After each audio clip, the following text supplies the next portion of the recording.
Hello everyone, it's Accessibility here, and for today, we've got ourselves some pretty unexpected Nintendo news to cover for today's video, and a topic we're about to discuss. The Nintendo Switch 2, as of the last year, has been proven to be an absolute powerhouse of a console. Within its first 8 months since release, we've already gotten quite a few Switch 2 titles, but more notably, the vast majority of third-party titles have increased and become more grand and varied ever since this console had released. Sure, most of them are just game key cards with a few notable titles that are actually on cart, but nonetheless, the Switch 2 really proves that third-party games have not been more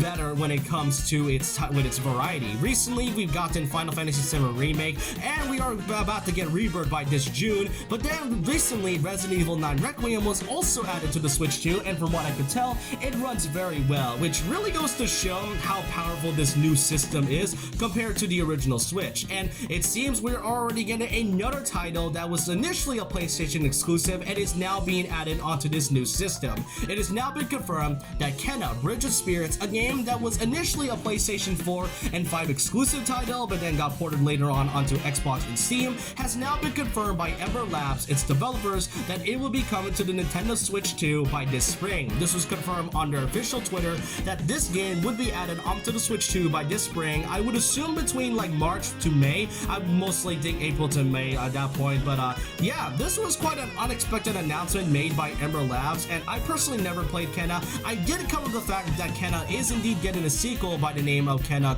Scars of Cosmora, and really, I did not expect them to decide to add a game which was initially a PlayStation exclusive to be added onto the Switch 2, which, yeah, I'm not gonna lie, that kind of just makes the PlayStation a little bit more obsolete when it comes to their exclusives. No shade onto that, but it really goes to show how very powerful the Switch 2 has been, and I wouldn't really be surprised if they decide to do a Switch 2 port of its sequel, Scars of Cosmora, at some point after its release. We know the sequel will be releasing it by this year of 2026, and for all we know, maybe in like 2027 or 2028, we're going to be seeing a Switch 2 port of that game as well. Maybe it will come out as a multi-generational exclusive title, for all we know, but yeah, Kena: Bridge of Spirits will be released by this spring, and it really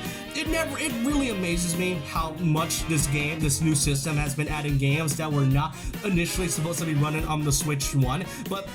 I'm actually excited to see what this console has in store in the future when it comes to third-party titles. We've already seen quite a lot of notable ones, and like Elden Ring and such, but yeah, if you are planning to try out Kena: Bridge of Spirits as well as Scars of Cosmora, if they ever make a Switch 2 port, then yeah, this game would be coming onto your system by spring if you don't own like a PC, Xbox, or PlayStation 4 or 5 at all. But yeah, that's all I want to cover for today, and I just want to know your thoughts and opinions on how you feel about Kena: Bridge of Spirits being added to the Nintendo Switch. Which other PlayStation titles or other third-party games would you like to see on this system? I want to know all your thoughts and opinions down below about this. And so with that, leave a like, comment, subscribe, hit the notification bell for more videos, follow my Twitter and Instagram, and I'll see you guys next time. And remember this, once a legend, always a legend.